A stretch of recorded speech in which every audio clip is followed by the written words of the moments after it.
Good evening, everyone. Good evening, everyone. Happy Monday, happy Monday. Welcome to the Mental Academy. We are here on this wonderful evening to discuss, to have some of our normal discussions, right?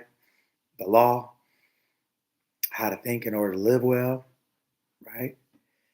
According to your faith be it unto you, as a man thinketh, as a mind thinketh, right? All those wonderful things. So that is why we are here today. We are here today. Yes, thank you for the heads up in the chat. I see it. It's working wonderfully. That is wonderful. And we are here. We are here. We are here. We are here. Basically, if I had to name today's, I don't know, Q&A session, discussion, or whatever, it's the law. I would entitle it the law. It works if you work it. It's always working. It's not voluntary. It is simply an unknown opportunity for most. For most of us growing up, it's been an unknown opportunity. The the opportunity that we have on a daily basis to choose what we think in order to choose how we live, right? That we can that we do have the opportunity to change our mind. We do have the opportunity to choose our mind. And the choosing and the changing are what lead to the experiences that we have or don't have, right? To the wins or the losses, to the happiness or the sadness. Those are just the outcomes or the expressions of our ability to change via choice and to choose what or if or when or how we change, right? What we want to change doesn't always mean bad to good. It could just be from one thing to the next. What's next, right? We are here having a human physical experience. And so we're here to experience things. We are here to live as far as having a human experience. That's what we're here for. So that is what's most important to learn how to do correctly, right? And correctly is not according to me or necessarily to any particular person as far as permission or agreement, but to live correctly, meaning to know that you have a choice, to know that you can choose, to know that you can change your choice, which will change your actions, which will change your outcome. To know that those options are present and available for you at any and every moment allows us to live life on purpose, purposely, with purpose, purposefully, right? Full of purpose, right? So, and the law basically is whatever we tell ourselves is true is true. Whatever we think to be true, we create um, in physical form. Um, we are simply consciousness. That's all I am is. That's all source is, which is what we are.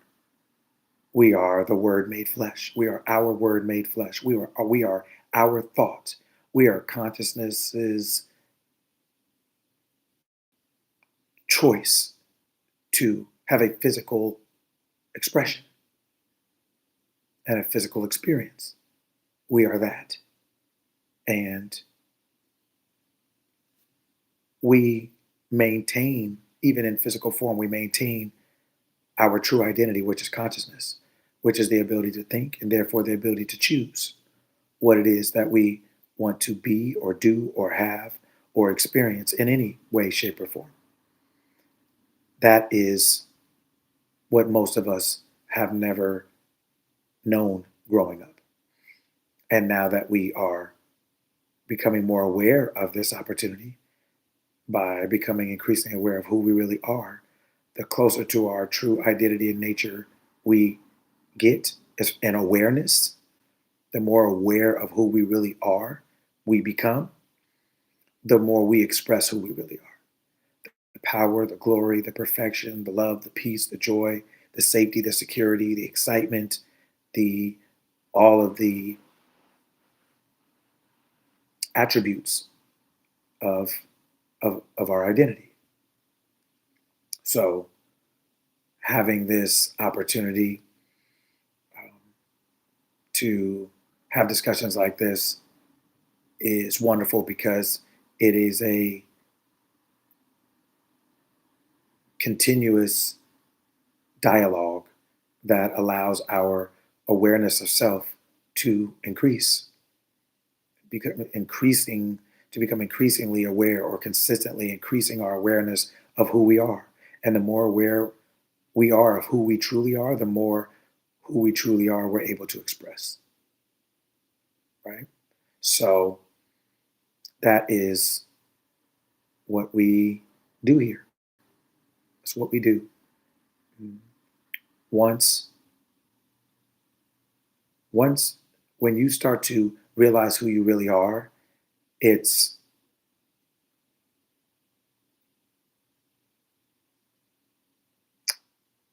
to me it's almost like you start living all over again. To me it's almost like you go it's almost like going to another company or another team or another school. It's almost like you go somewhere new and you start back at the bottom, right? And you have to reestablish or relearn the same things. A friend is a friend, but a new friend at this school is you have to make just like you had to make the old friend at the old school. The old friend at the old school was the new friend at the new school at one point. But now that we are in this new thing, it's like we're having to make a new friend at a new school.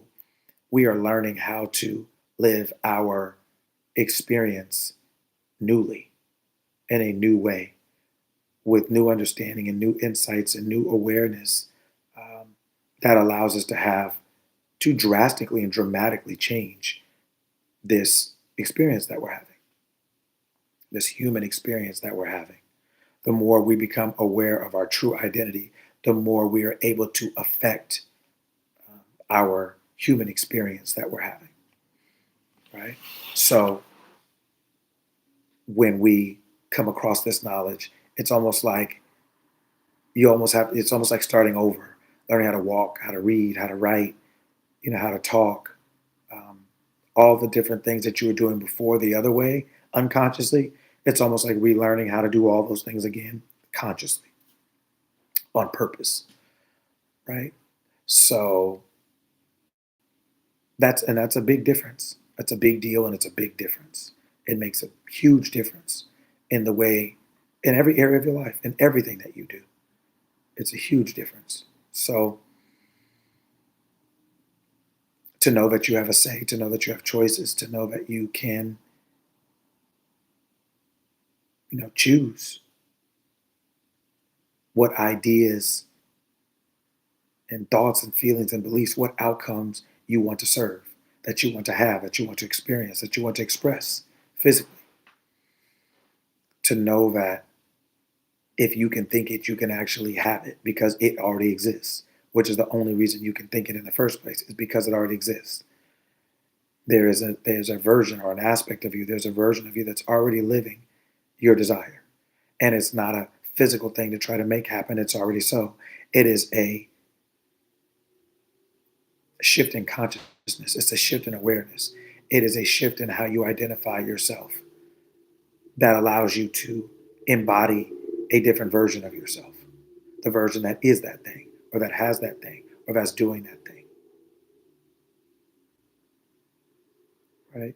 So as you begin to learn that, you really you have a better understanding of the power of thought, of the power of choice, of idea, of choice, right? The ability to choose which ideas that you want to incarnate, breathe life into, make flesh, right? And knowing that anything you can think in your mind, you can have the experience with in your hand is depending on depending on how aware you are. It can be frightening. It can be unbelievable. It can be empowering. It can be exciting. It can be so many things just depending on where you are in your own stellar state or level of awareness, of consciousness, right? Who you believe yourself to be when you hear that information, when you hear that truth. Who do you believe yourself to be when you hear that? Based on who that is or what that is, that will dictate to you whether that's a pro or a con, a good or a bad, a right or a wrong, so to speak. Right?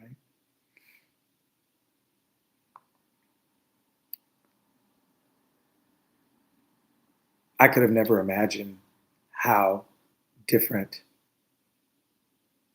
life could be before I began finding out, figuring out, searching out, seeking for to find out who I truly was, right? Who what this is all about. I didn't even know when I started, I didn't even know what this was. But I knew I was looking for more than what I had. I was looking for a better way to do what I was doing, to live how I was living. And it is, and what does it say, right? Knock and the door will be open. Seek and you shall find, right? Ask and it shall be given. And all those things sound wonderful, but when you are really looking for answers and you're trying to find out the best way to live the life you have as you know it, I could have never imagined how differently I could think or that there was an opportunity to think like before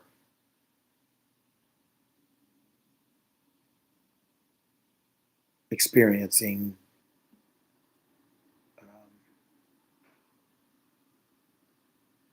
experiencing the truth or this information as I have and as I am. Right, like I tell everyone, this is a lifestyle. It's not something I practice for a couple hours a week. It's not an outfit. It's not a schedule. It's not a class or a seminar or a sermon or a service. It's not a weekend thing. It's not a health thing or a bills thing. It's not just for one area of life. It's not to get into something or get out of something. It is a comprehensive, complete style of living, right? Where you understand that the thoughts that you identify with, the beliefs and thoughts and feelings that you identify with become expressed as physical form, whether that form is a person, a situation, a circumstance, a condition, a thing. The world is here almost like your play studio, almost like your art studio, almost like a park or a jungle gym or a playground. It is there to it is there for you to express and experience yourself completely. And it is a reflection of your awareness of being who you think you are, what you think you are, um, how you think things should go for you. All of those things are whatever answers to those questions there are. Those become physical things in your world. Like I said, whether a person, whether it turns into a person or a place or a situation or a circumstance or a condition or a thing. So as you become more self aware of your true nature and who you really are, it allows you to be more mindful and more specific and more purposeful about what ideas you entertain to to ultimately turn into physical expression, right? For in order for them to become a physical experience in your five sense world. Creation's finished. So there's nothing new happening, but it is new if you were unaware of it being in existence. So there's a lot of things that exist in the world that we don't know. It may be a phone brand or a washing machine brand, or it may be a language, or it may be a school, or it may be a car. It may be, there are a lot of things in the world that exist currently that we don't know exist at all, don't know the name, never heard the name of that person or that place or that thing, but they still exist.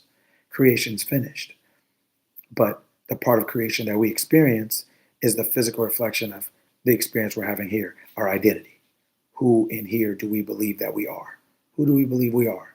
And whatever that is, that those thoughts and feelings and beliefs that support that identity, the belief of who we are, those things create, um, they select the physical expressions in the world that mirror it or mimic it to show you that this is who you're believing yourself to be. This is who you think you are. This is what you think of a relationship or how it should go, or of money or how it should go, or of whatever the case may be, of anything. The physical world is only here to physically represent the non physical you, your awareness of being, to show you what you're thinking, feeling, believing to be true, to prove that, to show it to you and prove you right. It doesn't disagree. The world doesn't disagree, just like a mirror doesn't disagree. The world doesn't make you do anything any more than a mirror does. But it absolutely reflects who you are, just like a mirror does. It absolutely reflects what you're wearing in consciousness, what you are assuming and believing and thinking yourself to be. It absolutely reflects that.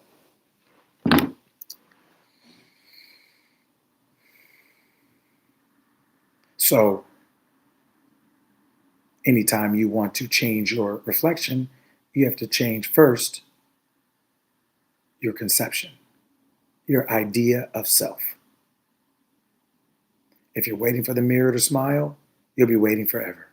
If you're waiting for the mirror to dress you, you'll be waiting forever. If you're waiting for the mirror to change your outfit, you'll be waiting forever. If you're waiting for anything outside of you to change, before you as I am, as consciousness, if you're waiting for any physical expression of yours to change before your internal identity about that thing, whatever that thing is, before that changes, nothing will change. You'll be waiting forever because those things are a reflection of you. They're an echo of you. They're not the origin of you. They're not things that are making you be. They're things that you are that are being reflected back to you that you may like or not like. And all it does is usually proof, or when something comes back, it reinforces what went out.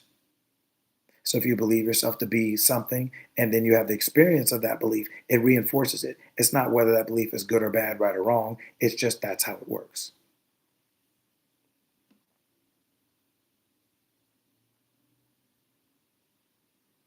That's just how it works. So once you understand that, you realize sitting around waiting for things on the outside to change would be the same thing as sitting around looking in the mirror and you're frowning, waiting for it to smile. It's literally impossible. You would never waste your time doing that. But since most people don't know how consciousness works and how reality works, so to speak, they are literally sitting there in the bathroom, looking at the mirror, frowning, waiting for it to smile. They're waiting for something that's waiting for you, right? When the creation is always waiting on the creator. The creator is not waiting on the creation because the creator was before the creation. So the creation is always after. So that means the creation is always waiting for the creator. Always. The creator always has to make the first move. Always. We've made the first move since the beginning of time to create as creators, to create all the creations we have. The sun was waiting on I am. The stars were waiting on I am to say, let there be. Nothing comes or came into existence without consciousness, without awareness. In the beginning, I am. In the beginning, there was nothing before the beginning. I am was in the beginning. And then created everything after that. So everything that we see, whether it's everything that we experience, whether it's an emotion, a feeling, a thought, a belief, whether it's a person, a place, a situation, a circumstance, condition, a thing, doesn't matter what it is. It was created by I am. I am is the only creator. Consciousness is the only creator. So therefore, whatever we are conscious of being, whatever the creator thinks or is thinking is being created. Whatever we are aware of being, that is what we are selecting in human experience.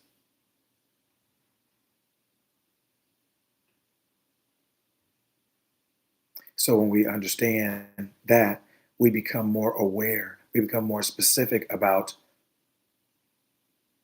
what it is we're entertaining. Not the 70 to 80,000 thoughts that go across our mind on a daily basis, as they say, but the ones that we identify with, the ones that we embrace, the ones that we interact with, the ones that we say, slow down, and we hold their hand and bring them close to us, the ones that we actually take the time to have a personal dialogue or interaction with. Those are the ones that affect us. Those thoughts, the ones that we have constant, consistent dialogue with, within ourselves, with, about. Our conversation about money, our conversation about health, our conversation about work, our conversation about relationships, our conversation about children, our conversation about work, our conversation about any of these things. All of that is going on first within us and then being pressed out, shown to us in life.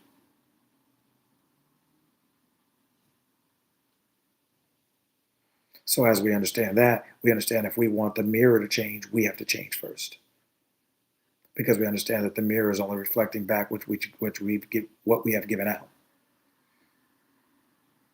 That which we give out.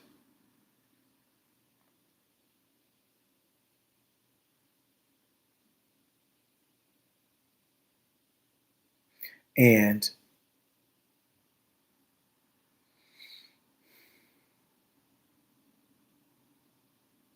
as you get better at it, so to speak, as you become more self-aware, as you really get a better understanding of yourself, it really starts to make sense.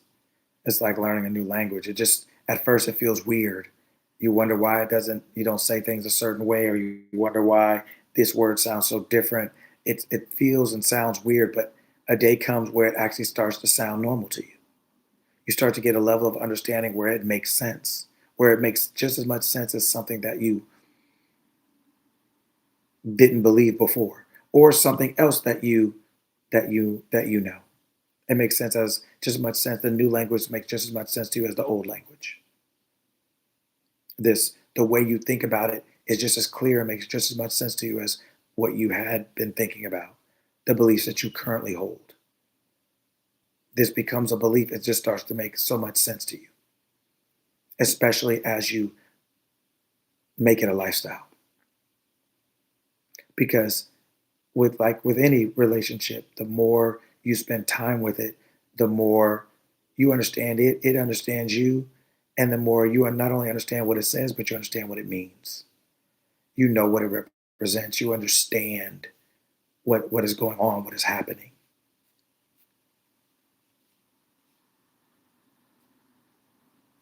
Right? So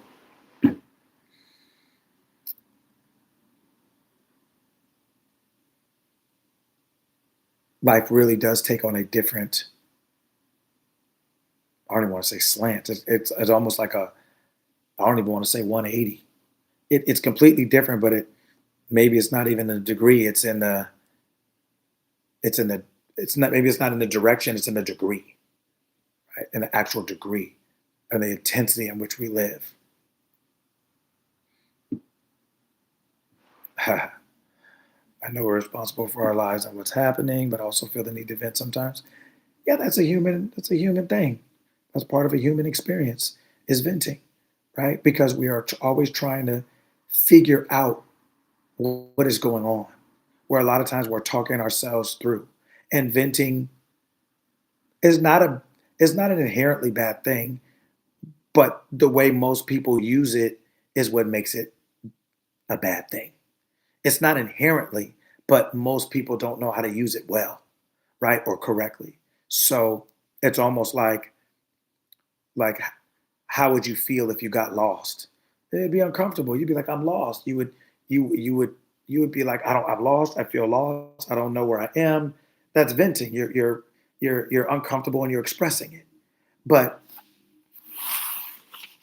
but the if I were to use it as an example, but you would realize that, okay, I can't just keep saying I'm lost and keep talking about how I feel about being lost. At some point, I got to figure out how to get home or get to my next place, to my next destination. We understand that, yes, we're venting in that moment. We're expressing our discomfort and the awareness of our discomfort. We are aware of being uncomfortable, right? Something is happening or happened that we didn't like. But most people, when they're lost like that, they realize they can only do that so long before they have to start figuring out how to get home or get wherever they're trying to go, or at least somewhere safe. That they can't just stand there and complain about being lost or not knowing where they are. Where So they move and they feel like, well, I got to do something. Same thing. Where where most people, most of us, when we're venting, we're almost like that lost person, but we get so deep into the venting that we actually never get out. So we end up being lost and then just standing outside all night as well. And then the next day and the next day and the next night and the next day and the next night, we actually never move because being lost matters to us more. That feeling of loss matters to us more than actually getting out of the situation we're in. And physically, if we were lost, we would understand that and we'd be like, oh, yeah, I can't complain about this so much that I don't leave or I don't move, I don't change something. But if we're just having discussions and people are venting, that's what's happening. People get to venting and they never stop. So at first it starts as venting, but how long is it venting before it's complaining?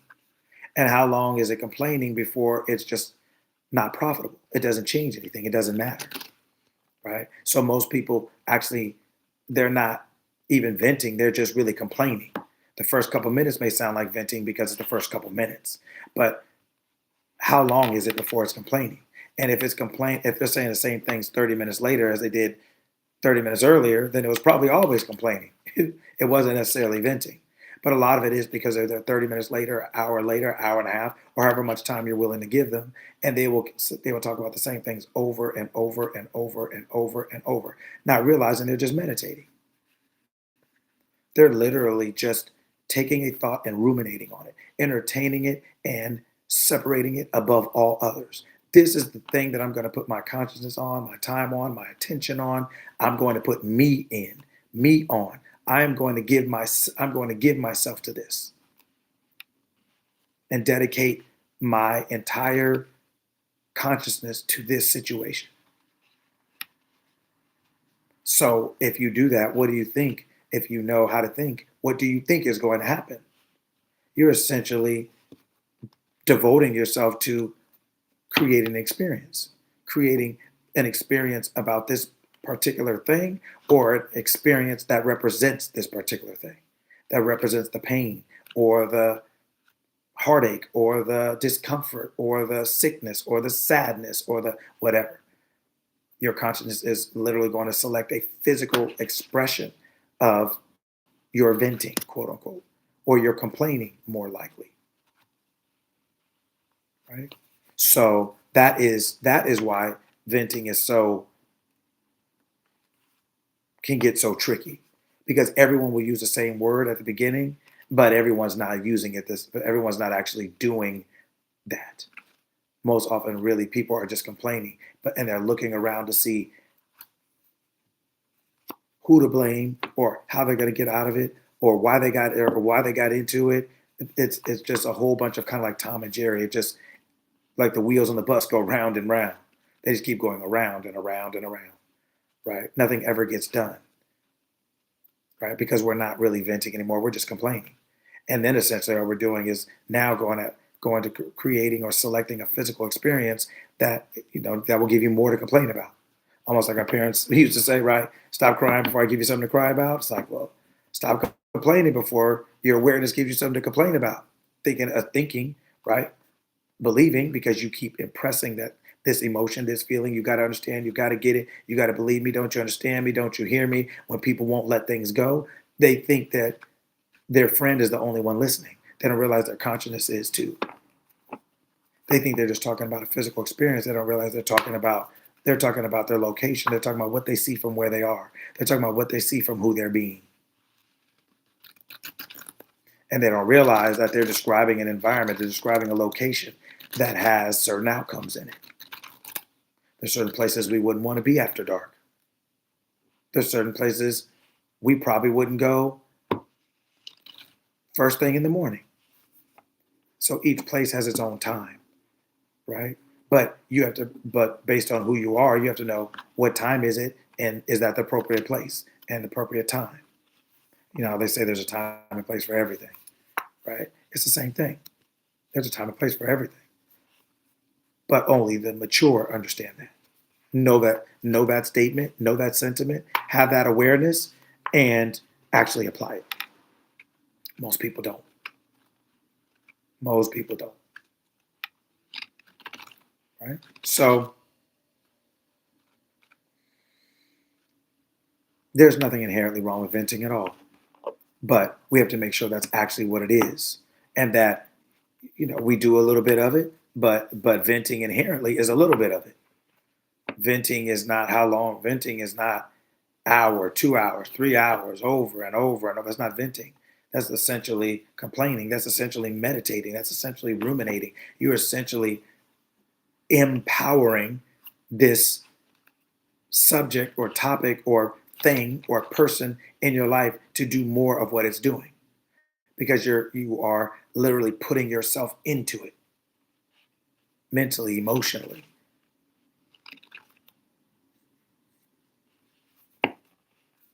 And when you understand how thinking works, there is no good or bad or right or wrong. It's did you do the process that it took in the sense of did you think of something? Did you assume that it was true? Did you believe that it was true?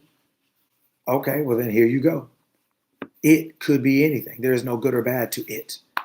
That's why it says the law is no respecter of persons. That's why it says I kill and I make alive, I wound and I heal. I am the Lord. I am the law.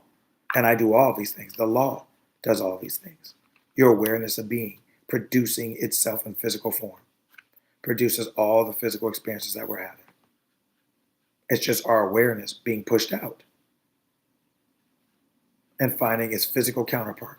If I'm thinking I'm rich, if I'm thinking I'm successful, if I'm thinking I'm perfect, if I'm thinking everything is wonderful, if I'm thinking whatever I'm thinking, and I'm thinking most often dominantly, that is what my consciousness latches onto to provide in physical form. As long as it's there and as long as it's dominant, it will take that above any other options that I may be entertaining or having. It's my dominant thinking, the one I think the most, because that's what consciousness is. It's not a body. It's not a person. It's not a humanity. It's not humanity in that sense. It is I am, which makes humanity by breathing life into the body. The body was made before life was breathed into it. So a body without life is nothing. So that's why the body is not the right thing to govern your experience. The body and all of its mind, as far like its brain and its thoughts and its feelings and emotions, those are not the things you use to govern your life. Those are things that you use to have experiences, but those are not things that you use to govern your life. They're things that you use to describe how your life is going, what you're thinking, feeling. That's what those are for. But they're not there. They're not plans. They're not creative, right? Let's say on Saturday, when I said, I and my father and me are one, and something along the lines of, you're looking outside, and made me realize people have been looking outside this. Yes, it is. See, most people don't know what depression is. Most people actually don't know what depression is. And it's two things that are different than the way people think it is. Anytime you have a question or an issue or a problem or whatever else it is, the first place generally people look is outside. Oh, let me call so-and-so, let me do so-and-so, let me take so-and-so medicine, or let me make an appointment, let me do this, let me do that. But when you run out of those options, right, when you don't know where to go, or you have nowhere to go, or you've exhausted all the options that you know, people think they get depressed. They're like, oh, they go, because what happens is that when you don't have any answers outside, you go inside. Eventually, ultimately, you go inside. But you go inside because innately you know that all the answers are inside of you. So that is, it's not really, as Bashar said, it's not depression, it's really compression. It means you are now going inside, you're compressing, you're taking everything from the outside world and you're kind of closing your eyes to it and you're going within yourself and you're looking for the answer that you can find, right? You're looking for the answer to your challenge, right? And challenges are here because they help us grow. They help us grow because the more challenges we have, the more we look inside of ourselves. The more challenges we have, the more we look at ourselves. And the more we look at ourselves, the more we realize we are the answer to every challenge. And the more we get to know ourselves as the way, as the truth, as the life. So when we go inside, as he so eloquently put it, it's like compression. It is where we're going inside of ourselves and we're looking for the answer to our challenge. And then once we find it, we come back out a new person. We come back out with the person. We go in as the person with the question and we come back out as the person with the answer. So he calls it more compression. Depression is when you identify that process as a negative thing. When you're going within yourself and you're no longer looking outside and you're no longer believing the answers out there or that somebody can tell you what to do or has the answer, you go inside yourself to find it and you look for that answer, you find it, you come out as the answer, right? You go in with the question, you come out as the answer. But when you see that problem, when you see the natural way that we do things, because humanity instinctively and intuitively knows it depends on the Father, it depends on consciousness, it depends on awareness for guidance and protection and whatever else. Because even if you don't know, it knows it's limited. That's why it stresses. That's why it worries. That's why it has those mechanisms because their warning signs are saying, hey, I'm overloaded, I'm overwhelmed, I need some support. Almost like when the battery light goes off on your car, or the check engine light, or the oil light, or the tire pressure signal, or whatever else it is. It's saying, hey, I'm the car. I'm smart enough to tell you there's a problem, but I'm not smart enough on my own to fix it, right? I need the living intelligence to fix it. And the body can tell you, right, when something is wrong, but it also needs your help. Your life can tell you, but it needs your help to fix it. It needs the highest intelligence to get on the case, so to speak. So when we identify going within ourselves to go get the answer, when we identify that as a problem, we call that depression. But it's really just going inside of yourself and sitting within you and saying, hey, let me stop looking outside for everything. Let me go within myself and find the answer to this challenge. Well, when we think that's a problem, we basically just go in there and sit down and don't look. We just sit down and we feel like, oh, because I'm no longer paying attention to the outside world, I'm just going to withdraw within myself. But we withdraw and don't look for the answer. We withdraw and we think withdrawing is a problem when we don't realize that withdrawing is this necessary step because you're withdrawing in to go in to get it. Almost like if you walk down the street or if you walked into a grocery store, you wouldn't see people walking around with money in their hand. They have money on them, but what's on them is in them. It's in their wallet, it's in their purse, it's in their pocket, it's in. So when they want to go buy something, they go in. They go in their pocket, in their wallet, in their purse, in their jacket, in their coat. Nobody's walking around with money like that. That's not safe. That's not wise, right? So everything that you're going to use is within. You put within. So your humanity knows, hey, let me go within to get this answer. But the process, because of terms and definitions, we identify that as a negative thing and we call it a negative thing. So now when we hear that word, we think the thing that we naturally do is a negative thing. And it's not. It's not. It is the way that all things are solved. Everything is solved from someone's idea, and ideas are inside. So in order to get that idea to solve the problem, you have to go inside. But when we go inside and we think just the mention or the thought of going inside and not listening or looking at the whole world outside, we think that is a problem. So then we call that depression. But it's not really. It's just when it's what, as Bashar said, it's compression. It's going it's going inside yourself, going within to now come back in to get the answer to your challenge and come back out as the answer.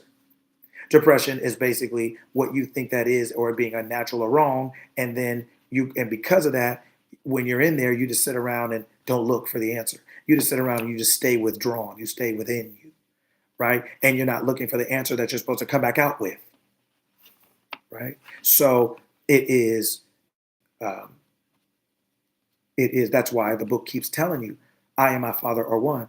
I know my Father whom you call your God.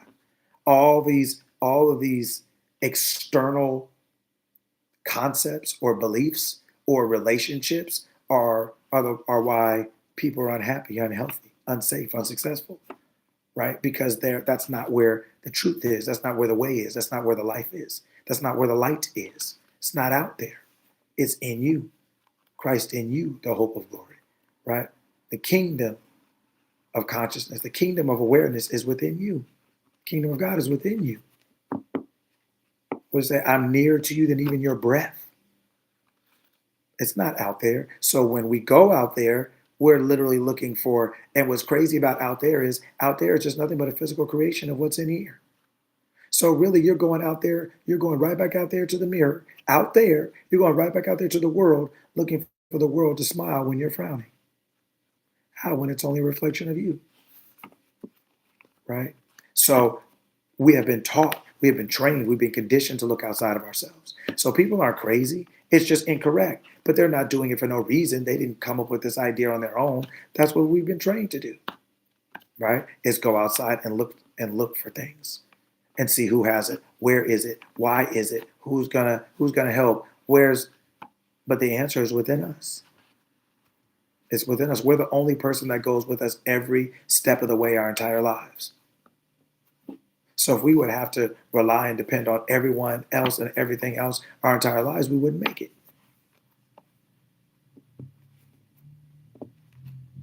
Right? That is why everything is put within us. Everything is put within us so that everything is always with us. Everything is always where we are. Everything is always where it's needed. We always have everything on us. We are what we need. When we're looking for an answer, that answer is us. It's within us. It is us. It's within us. And so if we would go within ourselves, right, that's when the book says, seek first the kingdom of God and its righteousness. Seek first. Go in this way. The kingdom in you, righteousness and right thinking. Go within you to think properly, to think as the answer to your challenge. Whether it's you are this thing now, or you have this thing now, or you're doing this thing now, whatever it may be, right? Go within inside yourself first and think as the person with the answer, and all these things will be added unto you. The answer, everything associated with it will be added to you. It'll be brought right to you. Added. Didn't say you had to find it. Didn't say you had to donate. Didn't say you had to participate. Didn't say you had to contribute. Didn't say you had to buy it. It said it'll be added. So it's coming from somewhere. But that's within you. So you have to go get it. You have to go put yourself in a position where it can be added to you. It can't be added to you on the outside. It's only added to you on the inside, and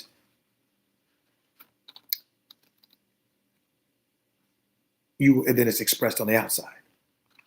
There is a great, let me see if I can find it. It's a quote. It says,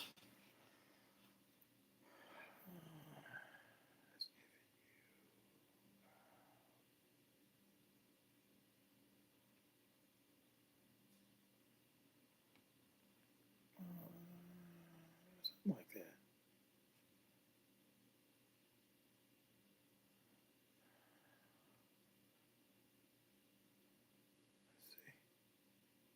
Yes, there it is. So it says in John 3:27, it says, a man can receive nothing except to be given him from heaven. A man can receive nothing except to be given him from heaven. So that means everything that you receive is coming from heaven. So then, well, as I always tell the class, right? What is a man? It's a mind. It's a mind. So the mind can't receive anything. You know, people are always looking for good ideas, always looking for ways to do things. Yeah. But it can't receive anything except to be given. The mind and all the ideas are not created by the mind. They are placed into the mind. They are placed into, but they are not created there because creation is finished. So the idea is nothing but the remembrance. It's nothing but the memory of when you created as the creator. A mind can receive nothing except to be given him from heaven. Well, heaven is within you. So all things that are given to you come from within. So it wasn't him that hurt your feelings. It wasn't him that hit you in the head. It came from you. It came from the inside, and you used that person to help you express it. A mind can receive nothing except to be given him from heaven. A mind can't a mind can't receive anything except to be given from within. All your ideas, everyone ideas come from within, and they don't come from without. They come from within because they're already created, but they're being resurrected within. It's such an exceptional book when you understand. It's the greatest book in the world once you understand how to read it. Because just what was said right here on the chat, right? It's like, yeah, you realize like people have been looking out for a long, long time, looking outside. But what does it say? A mind can receive nothing. So a mind receives, it doesn't create, it receives. It receives. A mind, as a man thinketh, as a mind thinks. A man can receive nothing except it be given. So you are receiving, we are receiving, and it's given.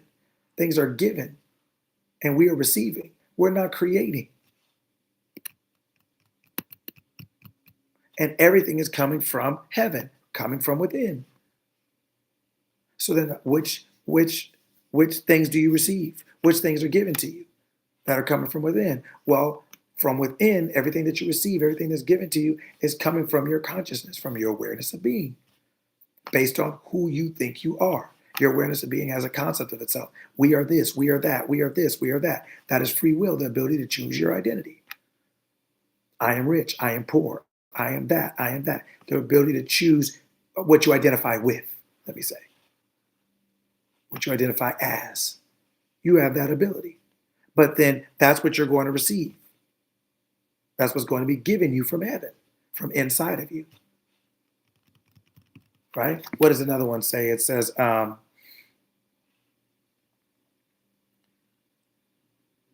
watch this. It says, all good gifts. Yeah. All right. Every good gift and every perfect gift is from above and comes down from the Father of lights.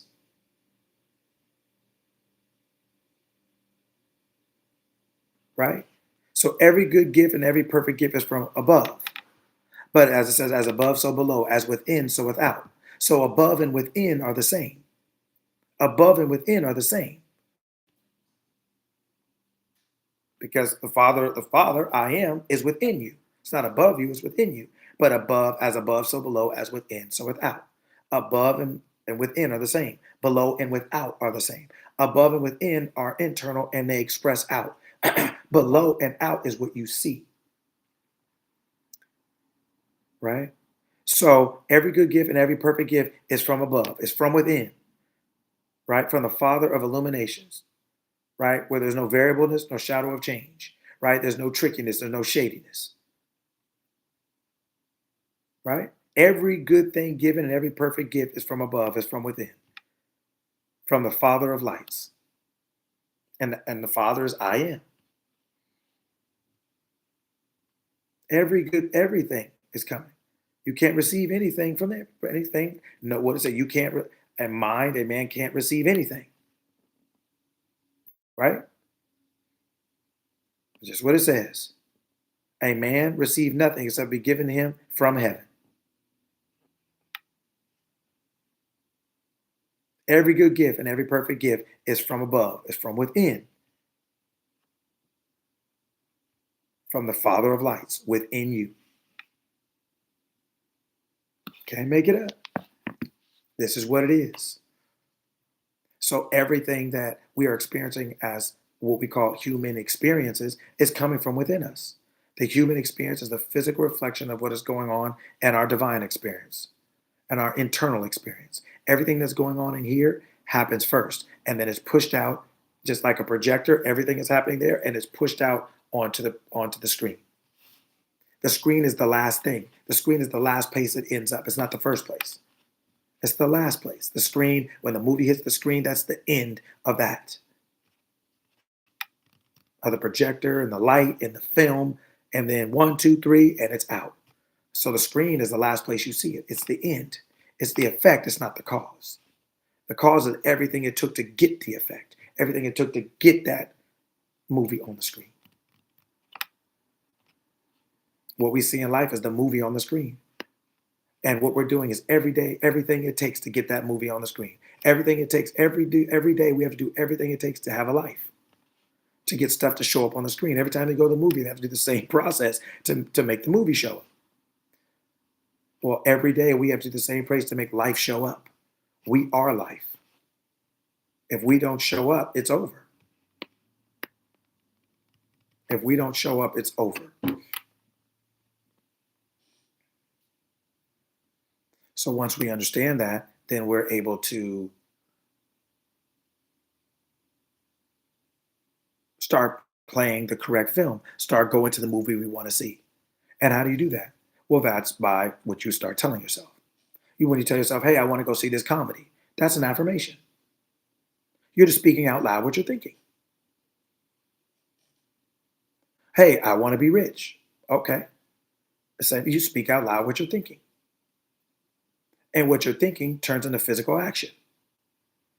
Just like when you say, I want to go see that movie, it turned into physical action. That's why you went to see it. Because all the action you took was based on the thought you had.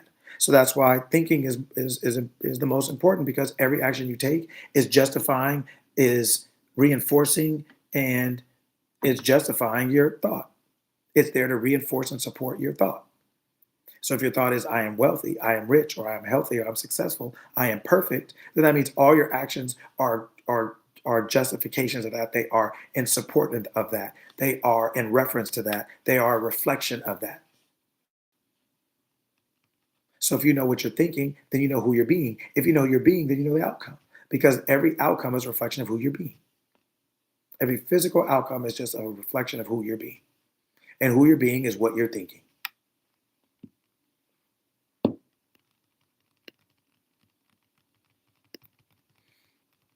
Everything that we think in humanity um, is happening physically is all an expression of what's happening internally.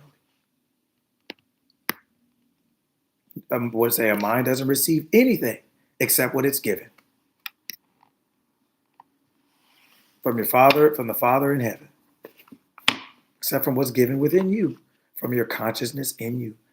A mind doesn't receive anything except what it's given from its awareness, which is in you, which is in you.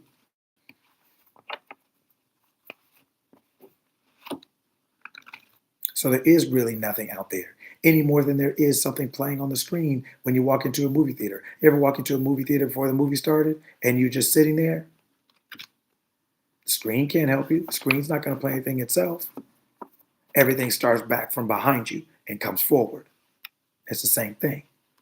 Right? The screen doesn't have anything to offer you. The screen is like the world. And the world doesn't have anything to offer you. Everything that we see is a projection of our internal awareness. Everything. That's what we call the world. We wake up thinking the world is there. No, we wake up and turn the world back on. We turn our world back on. There is no, if we're not conscious, there is no world. So the only world we have is because we're conscious. So then how do we think that world that we see has nothing to do with our consciousness? The world we see is a reflection of our consciousness.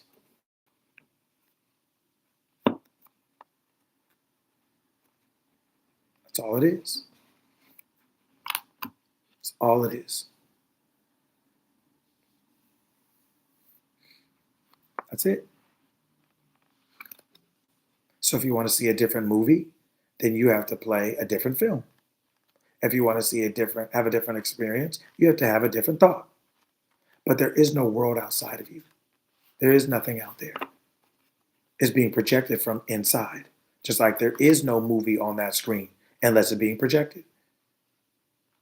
Everything outside of you is the effect. It's dead. It's just a replica of what's going on in here. This is the projector, the light, and the film. Body is the projector, the light is consciousness, and the film are your thoughts and beliefs. And the screen is life. So without that light, without those thoughts, and without that light, without that projector, without that film, what would the screen show you? Well, without your consciousness, without your thoughts, without your beliefs, what would life show you? It doesn't create anything itself. It was created itself.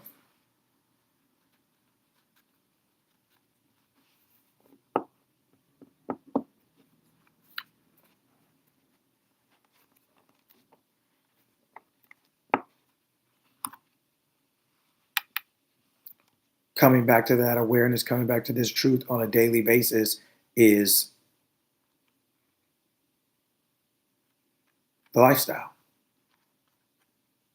Because once you know and you start to recognize and remember and remind yourself, constantly bringing yourself back to this awareness of truth, you'll begin to increasingly act like it, to identify yourself with it.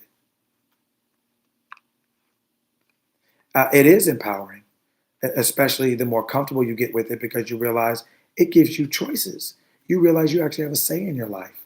You actually realize everything is not happening to you, it's happening through you. That there is no external thing beating you over the head. There is no external thing that's out to get you. There is no boogeyman. There is no devil. There is no not like the way people think it has been. All those things are within us. And there are consciousness that creates them in order to satisfy the fear or the shame or the guilt or the whatever feelings and beliefs and thoughts of discomfort, and the more intense those are, the more intense our boogeyman or our devil looks and feels and is. We create our own heavens and hells. We create our own gods and devils. We create our own things as a reflection of our consciousness. They're all still coming from our consciousness.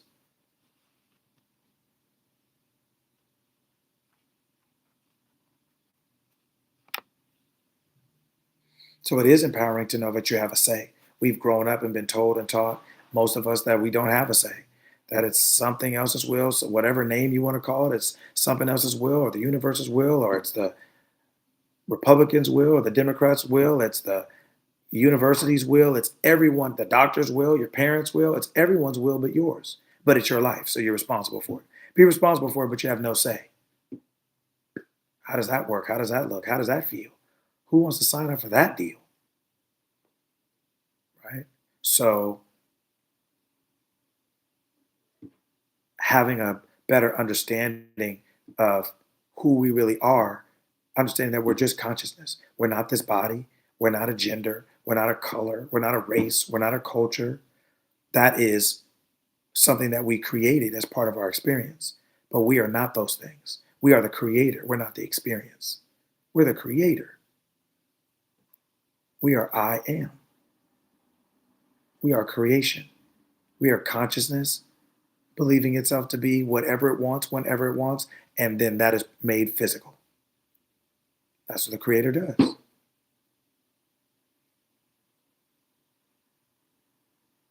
Things come into things come things come into being as it believes so. As it comes into believing, things come into being.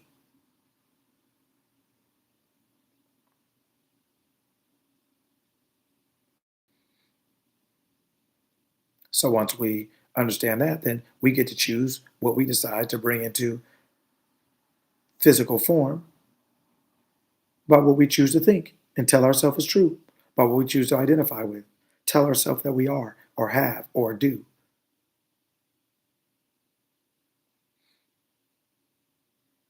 That's how this all works.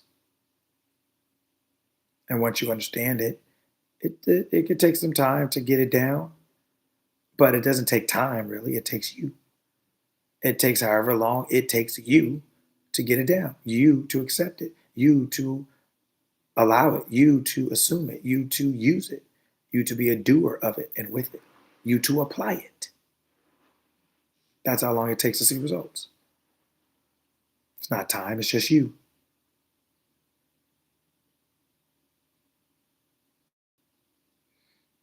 Mhm. That's how that's how it works.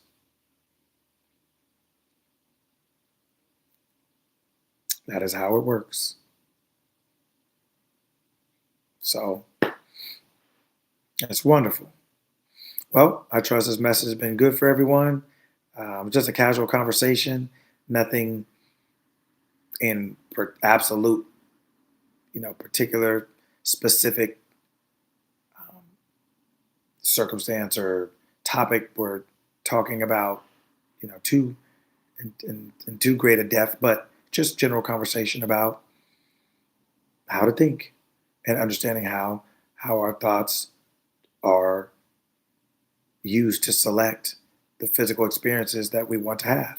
And the goal here is to do that on purpose, to be wise with our thought selection, with our idea, with our belief, our assumptions, what we're telling ourselves is true, to be wise about that,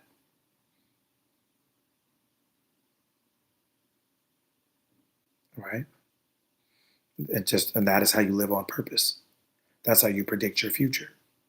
Is because if you know what you're thinking, you know who you're being. If you know who you're being, you know that all action stems from that to reinforce, to show you in physical form that which you are. It becomes much easier to live well with that understanding. Much easier. You don't fight with things outside of you anymore because you realize that they're not creative. They're only created. It doesn't. Nothing's out there stopping you. Nothing's out there being created without you. Everything is a reflection of you. And that if you want to choose what you see out there, you just change you. You want to choose something else? Choose a new you. You want to change something out there? Change you. And then with the knowledge of you have to change first. And you have to keep it changed as long as you want to change. If you're in the mirror going, right? If you're going back and forth in your mind, what did you get? Nothing. You just look crazy, like I just did, right? Your mind doing the same thing looks just as crazy. And you're double minded. And what does it say? You'll receive nothing, right? So we want to get something for our time here, get something for our experience here. So let's do that by choosing what we want to experience in this physical experience, choosing what we want to experience, choosing who we want to be, what that means, and how it's going to work for us. We have the power. There is no other creator. There's no one you have to run it by. There's no one you have to listen to. There's no one you have to beg, plead. There's no one you have to do any of that. Not at all. So wonderful. Wonderful. Well, wonderful. Well, I trust this message was helpful and that it finds everyone well. And we will be back. Actually, yeah, I didn't plan on being on tonight until later, a little earlier today. I decided to come on, but I already let people know that I will be on tomorrow, same time, 5:30 Pacific, 8:30 Eastern. And if anybody watches this and has questions when they come on tomorrow, bring them with you. If and for everybody that I see tomorrow, look forward to that. And for everyone who watched this, thanks, appreciate it. And if we practice, go out and play, use what you heard to the best of your ability, apply it to the best of your ability, and you'll see. You'll prove that you'll see that it's true. It's true. It is true. It is true. Right. So, all right, everybody, have a good one. We'll catch up on the next one.